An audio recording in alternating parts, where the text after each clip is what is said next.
everybody, and welcome back once again to another by Royal appointment. Lovely to have your company, as you can see, surrounded of course by the dying embers of late summer. I'm pushing it a bit, aren't I? No, not my age, of course, but but you know what I mean. It's a sort of thing, isn't it? You look around and you think, this is it, the winds of change. And it's an interesting thing that I wanted to share with you today on By Royal Appointment. Two real factors in how things are developing within the media. And as I often say, I share these things with you so that you understand exactly how the media operates. I got a wonderful feedback from the recent episode about, why they do certain stories and why they put certain headlines. And it's nothing new. I mean, for those of us that are a little bit older, I don't remember this, but I was fascinated by this, was Confidential magazine, which was the big Hollywood thing. And I remember discovering one of those magazines in a vintage shop, It was a marvellous shop. Many people might remember it. And it was in Soho, and upstairs was respectable and downstairs was, difficult. But upstairs they had all these magazines that you could buy, too expensive, but in plastic bags. And I thought, wow, the headlines back in the 50s were so controversial. Nothing's new, as I've often said. It's gone on really through Punch, through the 19th century, the 18th century. This is how they sell gossip. Now, some people might say, well, this is the same thing, Neil. No, what I try and do through contacts is bring you the background and the context to the story so that you know exactly where they're at, A lot of people also ask me, how has it changed with royal reporting? And it was an interesting question. I met a lady when I was in a hotel the other day, oddly enough, using their Wi-Fi between you and I. Yeah, no, don't tell anybody, you know what I mean? But anyway, there I was. And we got chatted, and they were from Cincinnati. Lovely couple. Nice to meet you. And the thing was, they were saying, how has it changed? I thought, great question, because really it's changed. And this is my sort of theory on this. And I hope you don't mind me just sharing this little bit. But with the Queen, I think we were a lot more deferential and respectful because two things. She'd been the Queen for a long time and commanded our respect. And as I've often said here on the show, the difference, say, with her and His Majesty the King, as the Prince of Wales, he shared many facets of his points in his life. And so we kind of know his thoughts. Nobody really knew the thoughts of the Queen. Even when the movie with Helen Mirren came out, they didn't know. It was all made up. Peter Morgan just took a basis and stretched it as a soap opera on film. Great entertainment, but not true. And the difference nowadays, and I think the turning point for me, in fact, was when I was at the press call from that day when Prince William was attacked, and somebody from Sky News of all places shouted out and said, are the royal family a racist family? And as I said, jumping out of character, he spat back very quickly and said, we're very much not a racist family. And I thought, that would never have happened with the Queen. People just wouldn't. I mean, you remember when Diana died and she came out, and there was a certain level of anger at that point, but it all flattened out. And that was the interesting bit, you see. It flattened in a way that nobody would have said, what are you doing, or whatever. And do you remember the girl who gave her the flowers? All very moving stuff, absolutely. Now, of course, it's a bit like this particular story that I wanted to first share with you, because you've seen all the negative PR against the Prince of Wales, Prince William, and of course Catherine, the Princess of Wales. And it angers me as much as it does you, because you know the work that they're doing. I thought it was very moving, but very kind for them to return back to Southport for those poor children that were murdered by that animal that we're now keeping inside a prison. My thoughts on that, chums, absolutely. But here's where it gets really interesting, you see, because then you've got people who are allegedly respected people, right? And this particular person has written numerous books all about, of course, the British monarchy. And what's interesting about this particular story is, well, once again, let me tell you the inside track. Now, of course, one of the headlines was this, by the celebrated writer and former editor of Vanity Fair, Tina Brown. And as you can see, it was less than kind towards the Prince and Princess of Wales. And you might think, well, why has she done this? Now, Tina Brown, as I said, I've met her very briefly, and she's had sort of endless books about royals, and she sort of goes under the moniker of being the former best friend of the late Princess Diana. Now, What I would say about that is Princess Diana was certainly no best friends with any journalist. Diana was very, very clever. You know, she was a manipulator of the media long before we knew about influencing. And while people might go, oh, no, you know, it's sacred ground. No, it isn't. You know, this is Diana who literally got into bed with Martin Bashir, figuratively speaking, of course, and then did that documentary with Panorama, which was a bombshell thing. People forget just what a big event that was. And she lied to all senior members of the British monarchy. And on top of all of that, then co-helped with Andrew Moulton and his book, which became an international bestseller. Now, Tina Brown befriended Diana for many years, and she would say that they were good friends. I would say that she was a useful advocate, right? And the thing that I would say about Diana was that she was very clever at managing the media to suit her own ends. Now, what you have to remember is, and this is the bigger picture, and this is what's really looming now behind the scenes. As you know, Tina, as I say, likes to stipulate that this was the big friendship, the big relationship. What I would say, and this is the bigger story for me, is that Tina wouldn't mind, according to a very well-placed source, being included in that forthcoming Prince Harry Netflix documentary, which is swishing around for a long time. And part of the reason why it's swishing around is really it's about how much content is Harry going to be able to deliver. And by that, it won't just be Harry talking to camera. The idea, again, I have to say allegedly, is the fact that, well, the bigger story is that Harry may even interview some of his former mother's friends. Tina Brown would sit very nicely into that. Now, her last book, of course, The Palace Papers, interesting thing with that, because I remember reaching out to the publishers. They couldn't even be bothered to send it out. So, you know, that was the level of interest that they had. And Tina now writes for various different things, including one of those online digital platforms and stuff like that. But, you know, it was a long time since the 90s. And, of course, what you find is a lot of these people that were now part and parcel, the staple of the story regarding Diana, well, they're getting a lot older. Naturally, it's just time moves on for all of us, right? So what better than to take a side? And by taking a side in a national newspaper and pointing out that this is the problem and, you know, this is the issue with William, well, that means that perhaps she might get that call from Netflix. Now, I could be, you know, saying a misservice here, but there's no other simple reason, because for a long time she was very supportive of Catherine and William. But as I said, there's two things. The subscription service, whatever she has, this gets people, in a sense, to log into that, to go onto her site. And then if she can pepper that with a brand new appearance, alongside, of course, being interviewed by Diana's son, it works very much in her favour. You get the picture. So consequently, when you see these attacks, it's people going down the fine line of what they're prepared to do and, of course, how much they're prepared to support. What we saw, and this is again is interesting with Prince William, his refusal to interact with those people. And by moving back and saying, I will offer you media access under my terms, of which I'm very happy with, because we get some wonderful pictures, we get some wonderful information, and that's what you need. It's interesting, isn't it, that Harry and Meghan were left furious because they didn't want media intrusion. Yet they're the only ones creating media intrusion by the mystery of their children, by the mystery of what does she actually do all day, what does he do all day. And yet the real workers in the royal family are quite happy to put out online and in press releases, this is what they're doing. Tina Brown, as I said, is a very clever, shall we say, operator. Always wants to be at the big right events, but you know, time catches up with everybody. She may have been a big cheese at that point, but now in 2025 and coming up to the anniversary, this is where she could reignite herself and remind people just of her power. But of course, power slips for everybody, as of course even Meghan Markle's now realised. One of the bigger issues that's really engulfed Prince Harry of late, and this is a story that really is kind of interesting as to the development of their relationship, is the fact that he, not her, is now having to reach out to his family. Now, if you think about this, this puts him in a really indelicate position, right, chums?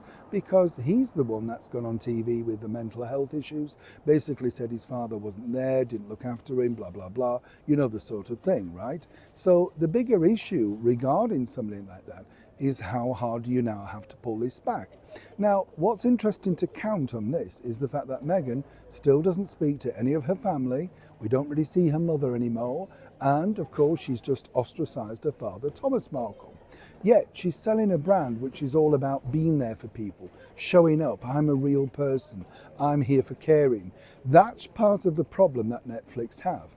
You can't sell somebody who's as cold as ice to the public and say, actually, don't take any notice of that because this is the real person.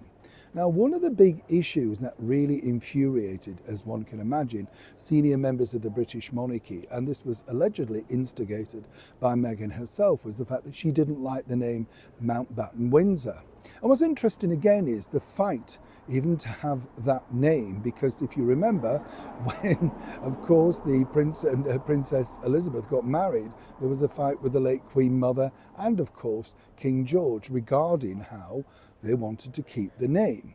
And so consequently, between Prince Philip, the Queen Mother, and of course the King, they came up with the moniker of Mountbatten Windsor, which is kind of what people know them as, the Windsors.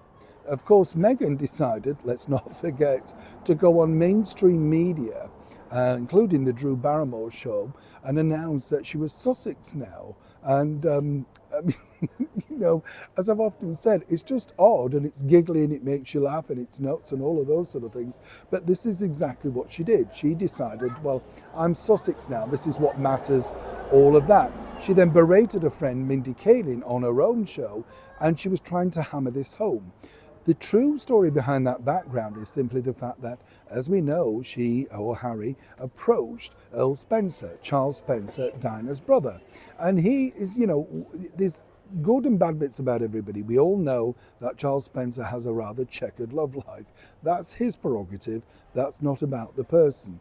He's a very warm, charismatic person when you meet him, does some wonderful things at Althorp, and does a lot to keep Diana's memory alive. They had squabbles, but of course they're siblings, they did. And of course, as he pointed out, well, things didn't always go to plan. Diana could be difficult, as he admits. He could too, but this is families, they fall out. Now, even he very much and very tactfully said to Harry, no, this wouldn't be a very good idea. And the bigger plan, you see, according to a source, was the fact that Meghan saw herself as Princess Diana Mark II reincarnated. And what better way of, well, carrying on the Spencer name? Very shrewdly, some people might suggest, Earl Spencer thought ill of this and very tactfully reminded Harry that this wouldn't be very nice or indeed kind to his father or indeed the whole family heritage.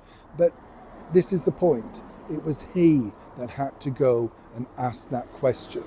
Now, according to a very well-placed source who used to work for Meghan and Harry, and they have very impeccable stories, it was interesting because now Meghan, apparently, he's on the scored off list, to put it politely. And so the connection between Diana, the only big connection that they had, is now scored off. I don't think from Harry. I think Harry has a kinder side, actually. But I think once you've scored that problem with Meghan Markle and once you've crossed her, seemingly there's no going back. I mean, many people cannot get to the bottom of exactly what the father did, apart from allegedly trying to get into bed with a stunted story around the royal wedding. Really, is that the level that you're going to, there's no forgiveness? And this is part, again, of the problem ongoing for Netflix. They don't know how to market somebody who's so cold and brutal, right? Now, again, where this gets really interesting is, where do you go from there? Because without that brand name, Meghan is pushing very hard to have the Sussex brand taken off. But it's not really working. People only know her as Meghan Markle. In fact, many people suggested, including bosses of Netflix, that she should have gone with the brand. That would have sold far better. But apparently she now wants to distance herself from that name.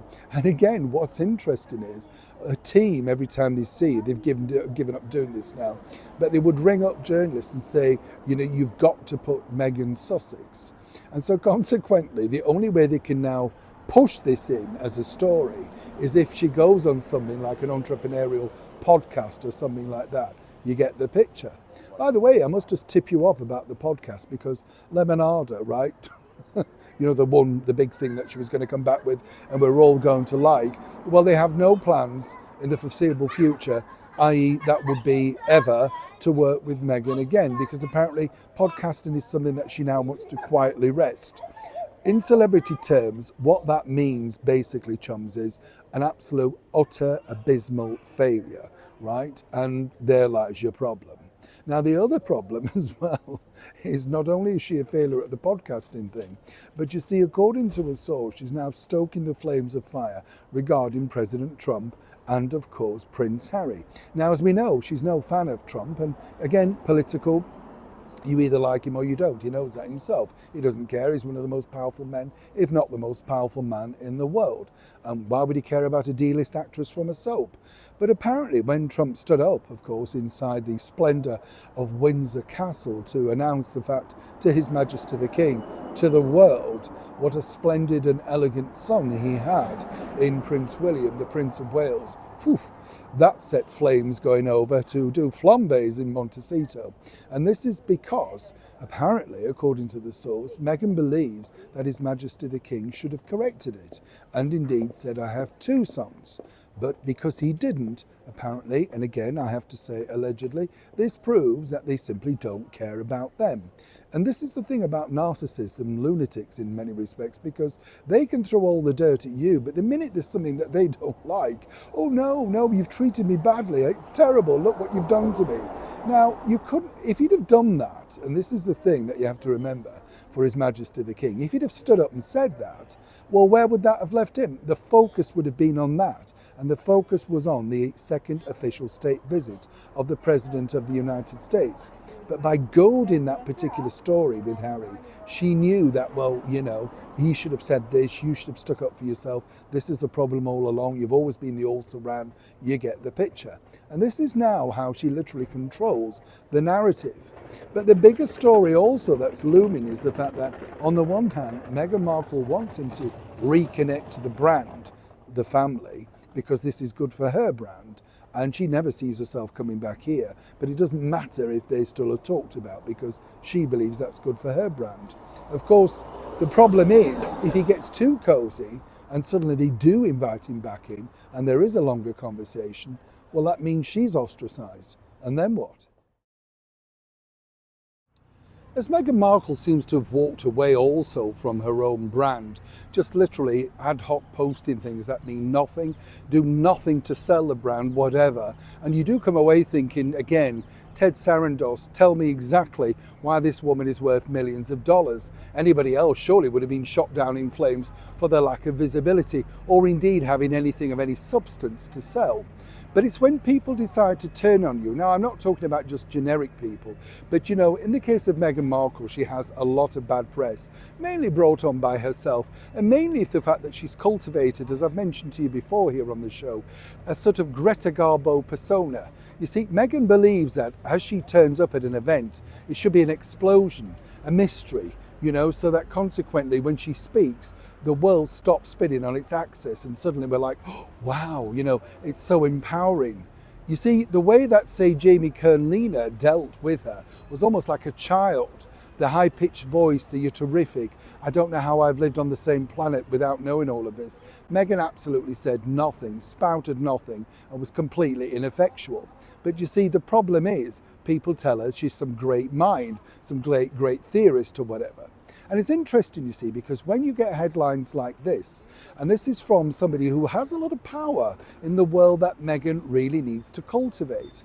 And when you look at somebody like Stassi Schroeder, you know, whether you're a fan or not, the thing is, she's worked hard to build up that brand. She has a lot of followers. And she was one of the most dedicated fans of Meghan Markle, often defending her when nobody else would.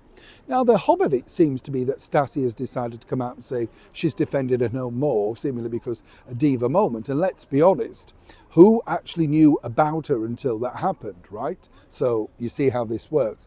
Double-edged sword, and perhaps if Markle suddenly held a reunion together where it was filmed or pictured or all that sort of stuff, well, then things would turn around. It's a little bit like Harry popping up, as I mentioned, that Miss and Harriman thing. You don't know everything that Harry's doing, but now you do. You see, this is how it works. Now, what's interesting with Stassi is she's basically said she's defended her through everything, and Meghan apparently hasn't appeased her enough. That's the problem when you go down that particular route. You let these sort of, fun out of the box, as it were. Meghan would have been very careful to make sure that perhaps one of her greatest admirers, her supporters, perhaps even just a visit to the set of With Love Meghan being filmed, that might have appeased her. Now you might think, what, really? Well, remember, we've heard nothing of these two. Remember this gang of people that Meghan shot over to New York to meet at the launch of the show, and they had fake tattoos, and they were apparently dedicated fans who virtually couldn't breathe when Markle walked in the room. And it was a surprise, so much of a surprise. They didn't think it was odd that cameras were in there, that the lighting was just pitched at the right side so that Meghan looked her absolute best with a scratch camera available. You get the picture.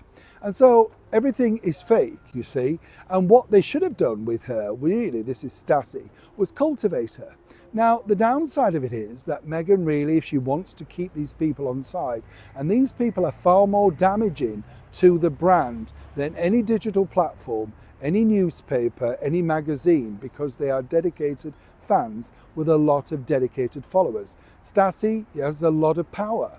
If she turns against Meghan, particularly on the brand stuff, it could be very bad for her. Of course, she got her own fame through appearing on a reality show, I believe, called Vanderpump Rules. I met Lisa Vanderpump, actually. I forgot about that. Very successful woman in her own right, and of course spawned quite a lot of things. But according to a source, Meghan doesn't really do public begging, and certainly not going to be doing that in the forgiveness bowl in the public domain. And as I said, the way forward with this big problem now, and it is a big problem, believe it or not, is it would be wise to invite some of these people that maybe have gone off kilter, lost interest in Markle, to perhaps have a ringside seat at the alleged forthcoming Christmas special. Let them see how Markle operates, maybe go with a goodie bag. These are the people that are, in today's society, fans. In our days, chums, you might have written to your favourite fan. There was a P.O. box number, do you remember, on the bottom of the record? And you sent off, you might get a signed picture back. Instant access now is the order of the day. Meghan can't cope with instant access. She's a little bit like our very own Mayor of London, Sadiq Khan. He can't have the comments on any of his social media platforms because it triggers his mental health. Neither can Keir Starmer. Now, of course, neither can Meghan Markle, because on her Instagram page, despite her having 4 million followers, allegedly, right? Well, the thing about her is she never responds. I think she's only following one person.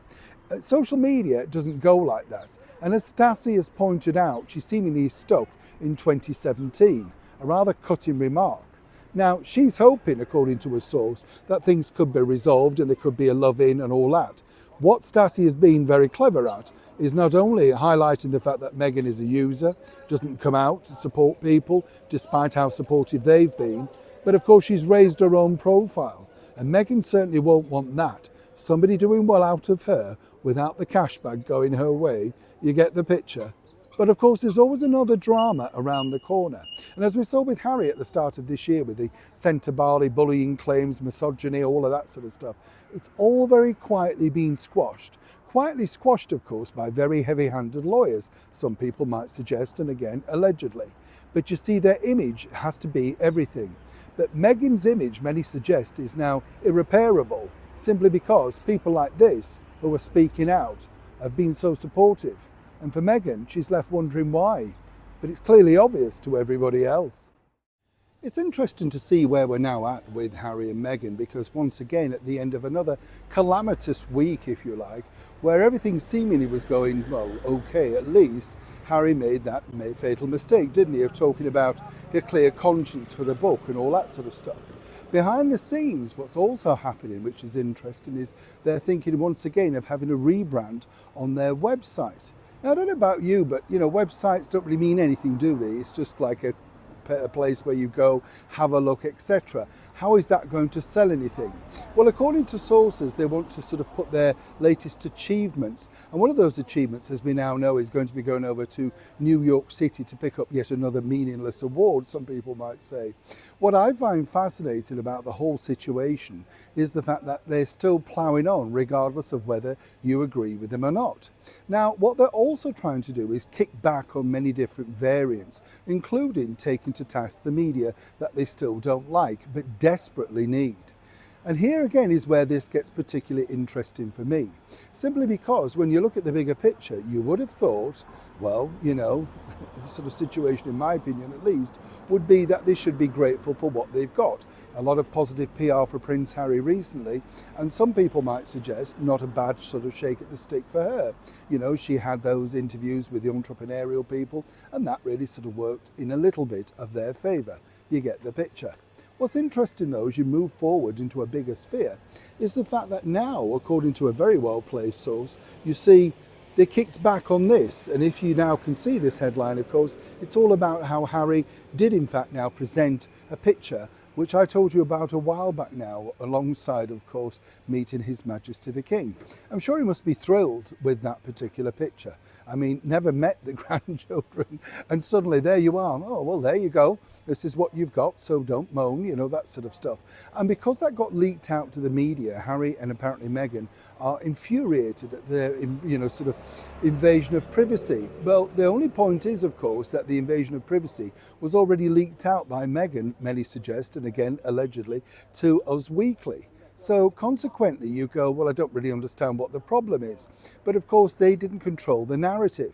As I said, interestingly as well, that Harry is doing the sort of Meghan trick, that is, you know, film lots of stuff, take lots of pictures, and then casually drop them as and when it suits you to distract. So when there's a negative story, we saw, for instance, Harry managed to squeeze in the visit to Miss and Harriman's stuff. And he's allowed to put that up, right? You know, this is the thing. He's allowed to do that, but say cast members of Suits who are showing pictures that Meghan Markle hasn't scored off, well, no, they're shot down. And this is the problem that you have moving forward. What I also find interesting in the bigger picture is that they're continuing to go down this route, this reinvigorated route of, well, the bottom line is give us an award and we'll show up. And the problem with that is it doesn't really get anything. People are laughing at them. But behind the scenes, of course, the bigger cheeses like the Meredith Maids and stuff, they got to keep paying their bills. And this is now the only way, because they know, for instance, that the palace are going to keep hitting back each and every time. So Meredith, this big plan of, you know, taking them to task and making sure that people now watched them and saw them and it was marvellous and wonderful and the meeting's going well and it was tearful and all of those things, well, they just can't really ride on that. The problem that you have going down this route, and this is despite what Ted Sarandos says at Netflix about Meghan being a remarkable person, it doesn't bring in the cash. Now, as we know, Harry is desperately trying to find somewhere who wishes to take him on board to do speeches. But the speeches are dull and we don't really care what he's got to say. And I don't mean that unkindly, but you know, what have you achieved other than being a part of the royal family? You know, you've done some charitable work, but so's lots of people. And behind the scenes, you've got those big problems now. And as I say, this particular week comes to a close. The problem is, the remaining problem is, how do you keep the dollars rolling in when each and every company that you've dealt with gets smaller and smaller? And also for these two, they're not becoming lucrative as they thought. And the other side of it is, even if they do come up with a deal like Disney, it's never as big as they had hoped. And seemingly, as many people point out, with huge big expenses behind the scenes, how much longer can they continue to live at this level? You see, Meghan believes that she is, as I've said, Princess Diana II reincarnated and should be living in a fairy tale castle alongside her handsome Prince the Fox. But you see, it's life, and real life is very difficult. And in this day and age right now, with cost of living crises and people not wanting to spend or indeed get associated with charitable endeavours, seemingly because they might be a little bit, shall we say, unsavoury, and I'm being kind here, well, where do you go from here? And that's now the biggest task facing these two once again. But by next week, I'm sure Meghan will have come up with something else. As ever, thank you so much for joining me for this week's By Royal Appointment, and I believe you're now up to date until we meet again next time. And as I often say, chums, as the bells strike, Do take care of yourselves out there, and thank you as ever for watching. And if you can, please like, share and comment respectfully. Neil Sean in the very heart of London.